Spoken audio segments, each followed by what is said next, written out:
ओम हैं ह्रीं क्लीं चामुंडाय विच्चे। तर आज आपल्याला घरातल्या घरात होम कसा करायचा, नवचंडी कशी करायची ते पाहूया। नमस्कार, ज्योतिष कॉर्नरवर तुमचे मनापासून स्वागत आहे। आणि आपल्याला नवरात्रातले हे शेवटचा आज नवमी आहे आणि त्याचं आपल्याला देवीचे दुर्गा सप्तशतीचे पाठ झाल्यानंतर शेवट उद्यापन करायचं असतं। त्यासाठी आपल्याला पुरणाचे दिवे कसे करायचे असतात, पुरणाची ही आरती कशी करायची आहे हे सविस्तर तुम्हाला सांगणार आहे। व्हिडिओ नक्की तुम्ही शेवटपर्यंत बघितला तर तुम्हाला सुद्धा थोडा लाभ होणार आहे। आपल्याला दुर्गा सप्तशतीचे पूर्ण पाठ हे वाचन झाल्यानंतर 14 वेळा हे वाचन झाल्यानंतर आपल्याला याचं उद्यापन नवमीला करायचं आहे। यासाठी मी पूर्ण हा नैवेद्य हा पुरणपोळीचाच दाखवायचा असतो। याच्यानंतर आपल्याला ही पोथीचं सुद्धा पूजन करायचं आहे। धूप दीप अगरबत्ती लावून घ्यायची आहे आणि ही माळसुद्धा आपण दररोज आपण जो जप केलेला आहे ओम हैं ह्रीं क्लीं चामुंडाय विच्चे हा जपसुद्धा आपल्याला 11 माळी आज करायचा असतो। याच्यानंतर ह्या माळीचे सुद्धा आपल्याला पूजन करायचे आहे। ही आहे छोटंसं लक्ष्मीचा फोटो आहे। तर ह्याच्यानंतर हा सर्व अखंड दिवा हा माझा बघू शकता किती सुंदर छान तेवत आहे।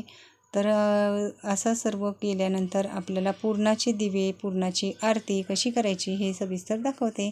तर चला, तर एक ताम्हण घ्यायचं आहे आपल्याला तांब्याचं। ते स्वच्छ घासून पुसून घेतल्यानंतर आपण जे पुरण घेतलेलं आहे, पुरण केलेलं आहे त्याचा सर्वात पहिले उंडा एक काढायचा आहे आणि हा पुरण पूर्ण आपण ह्याच्या ताटात पसरवून असं थापून घ्यायचं आहे व्यवस्थित।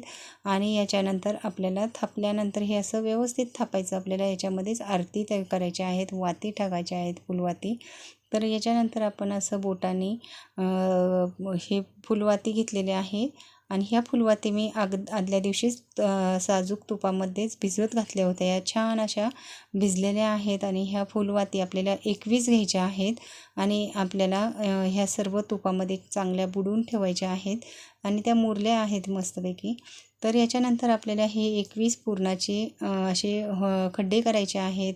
पुरणाचे आपल्याला खड्ड्यांमध्येच आपल्याला म्हणजे ह्या असं द्रोणमध्ये ज्या वाती आहेत आपण फुलवाती तुपात भिजवलेल्या ह्या घालायच्या आहेत। याच्यासाठी असे 21 असे खड्डे करायचे आहेत आणि त्याच्यामध्ये आपल्याला वाती ठेवायच्या आहेत। तर बरोबर 21च ठेवायची, अजिबात कमीही होऊन द्यायची नाही किंवा जास्तही होऊन द्यायचे नाही।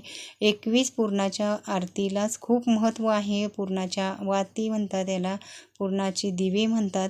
तर याच्यानंतर आपल्याला हे पूर्ण फुलवाती तुपातल्या अशा ठेवायच्या आहेत।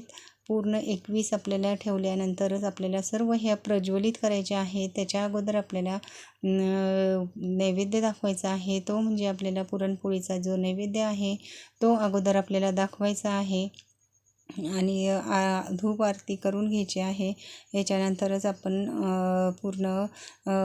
पुरणपोळीचा नैवेद्य हा संपन्न झालेला आहे। देवीला मनोमन प्रार्थना करायची आहे की आंबे माझ्या घरातील सुखशांती ही सदैव राहू दे आणि पुढच्या वर्षीसाठी मला पुन्हा हे पाठ करायचे शक्ती दे, असं म्हणून आपण हे दिवे आता प्रज्वलित करायचे आहेत। हे दिवे असे एक एक व्यवस्थित पेटवून घ्यायचे आहे, जपूनच करायचं आहे, कारण की अगोदर मधले दिवे पेटवून घ्यायचे, त्याच्यानंतरच साईडचे सर्व दिवे हे पेटवायचे आहेत। पण पेटवताना सर्वच दिवे पेटवायचेच असतात।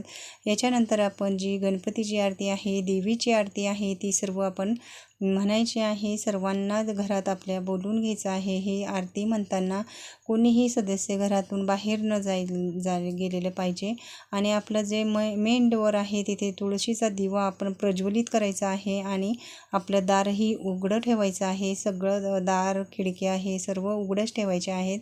याच्यानंतर आपण हे पुरणाच्या आरती पुरणाची दिवे 21 याचं छान असं आरती करून घ्यायची आहे। इतकं घरात इतकं शांतता आणि मस्त वाटत असतं, आनंदी वातावरण निर्मिती होती। ह्या पुरणाचे जे दिवे आहेत हे वर्षातून आपण एकदाच करत असतो। आपल्या घरातील सर्व नकारात्मक ऊर्जा ही निघून बाहेर जाते आणि सकारात्मक जी ऊर्जा आहे ती आपल्या घरामध्ये कायम राहते। म्हणून वर्षातनं एकदा तरी असा नवचंडी करायचीच असे, याला आपण नवचंडी म्हणतात। तर हे आपण सर्व केल्यानंतर सगळ्यांनी आरती घ्यायची आहे आणि सर्वांनी नमस्कार करायचा आहे आणि स्वामी समर्थांची एक माळ जप करायचा।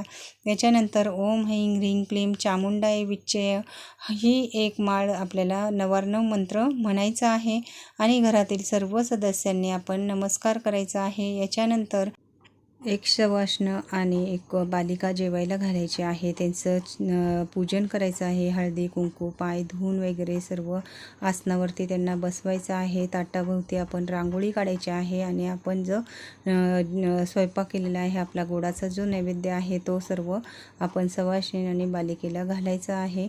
त्याच्यानंतर आपण त्यांचं पूजन करून सवाष्णीला ओटी भरायची आहे आणि जी बालिका येते तिला काहीतरी भेटवस्तू देऊन आपण त्यांचा आशीर्वाद घेतल्यानंतर आपण स्वतः जेवण करायचं किंवा घरातले आपण सर्व मिळून हा आपण आजचा बेत आहे, जो आपला नैवेद्य आहे, हा सर्व मिळून आपण घ्यायचा आहे। आपला हा नवचंडी थोडक्यात झालेला आहे। याच्यानंतर आपल्याला ह्या पुरणाचं काय करायचं आहे, तर हे पुरण थंड आपल्या वाती झाल्यानंतर फुलवाती बघा किती छान जळून असं पुरण झालेलं आहे। हे आपण वाहत्या पाण्यात किंवा झाडाच्या कुंडीत घातलं तरी चालेल।